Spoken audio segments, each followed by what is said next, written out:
Hi hello నమస్తే, welcome to my rich recipes. అందరికి రంజాన్ శుభాకాంక్షలు. రంజాన్ అంటేనే షీర్ కుర్మా. ఆ షీర్ కుర్మా ఎలా చేయాలో చూద్దాం రండి. షీర్ కుర్మాలోకి మెయిన్ ఇంగ్రీడియంట్ ఈ సెవయ్య అండి. దీని మార్కెట్ లో ఇలా దొరికేస్తుంది.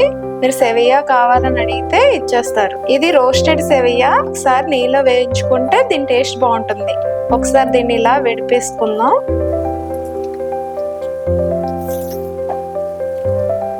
ఇలా విడివిడిగా చేసేసుకుని ఒక్కసారి నీళ్ళ వేయించేసుకుని ముందుగా స్టవ్ వెలిగించుకుని ఒక 3 స్పూన్స్ వరకు గీ వేసుకుని కప్ జీడిపప్పు లో ఫ్లేమ్ లో పెట్టుకుని వేపేసుకోవాలి.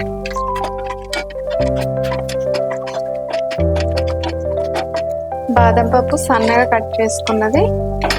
ఇవన్నీ కూడా మీకు నచ్చినట్టుగా వేసుకోవచ్చు, లేదా 50 గ్రామ్స్ తీసుకొని వేసుకుంటే మీకు కొలత కరెక్ట్గా వస్తుంది.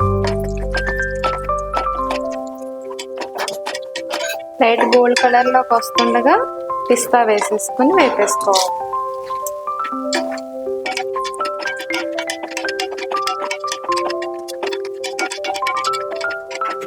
మంచి కలర్లోకి వచ్చాక కిస్మిస్ కూడా 50 గ్రామ్స్ వేసుకోవాలి.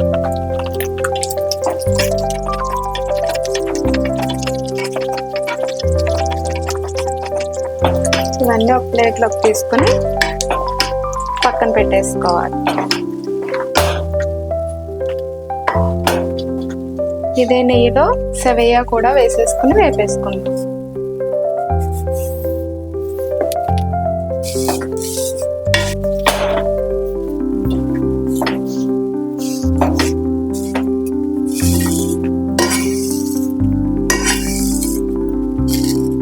ఇలా కొద్దిగా నెయ్యిలో వేయించేసుకుంటే చాలా టేస్టీగా ఉంటుంది. సో జస్ట్ కొద్దిగా నెయ్యిలో వేగితే సరిపోతుంది. ఈ లైట్ కలర్లో ఉన్నది కొంచెం వేగేదాకా ఎంతోసేపు అవసరం లేదని 1 మినిట్ వేపేస్తే వేగిపోతుంది. ఈ నెయ్యి అంతా పట్టేలాగా మనం వేపుకోవడం అంతవరకే. చూసారు కదా, ఇలాగా మంచి కలర్ వచ్చేదాకా వేయించేసుకుని స్టవ్ ఆఫ్ చేసేసుకుందాం. ఇదే పాత్రలో 2 లీటర్స్ వరకు మిల్క్ పోసుకుని బాగా మరగనివ్వాలి. హై ఫ్లేమ్లో పెట్టేసి బాగా మరగనిద్దాం. ఒక్క పొంగి ఇలా వచ్చాక స్టవ్ తగ్గించేసుకుని 8 నుంచి 10 వరకు డేట్స్, వాటర్లో నానబెట్టుకున్న డేట్స్ ఇలా పొడుగ్గా కట్ చేసేసుకుని వేసేసుకోవాలి. ఇంట్లో ఈ ఖర్జూరం ఒక ఉడికాక ఇప్పుడు మన సెవయ్య కూడా వేసేసుకుందాం.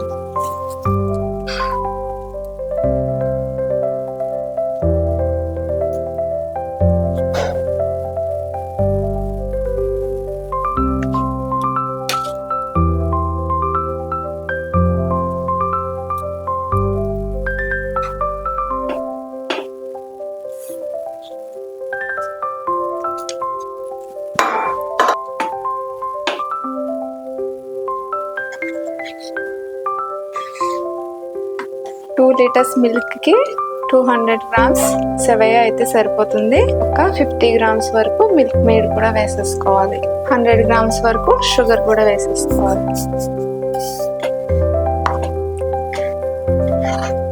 మీకు షుగర్ ఇంకా ఎక్కువ కావాలనుకుంటే ఎక్కువ వేసుకోవచ్చు. మీకు స్వీట్నెస్ ఎంత కావాలో చూసుకుని వేసేసుకోవటమే.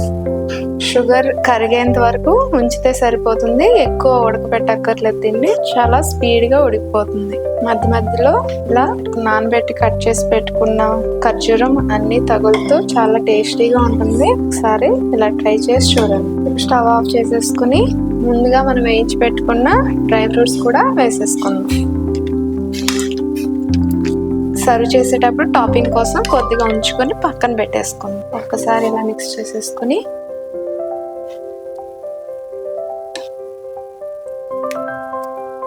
ఇలా చిక్కగానే ఉంటేనే బాగుంటుంది. ఫ్రిడ్జ్లో పెట్టేసుకుని చల్లారాక తినాలి.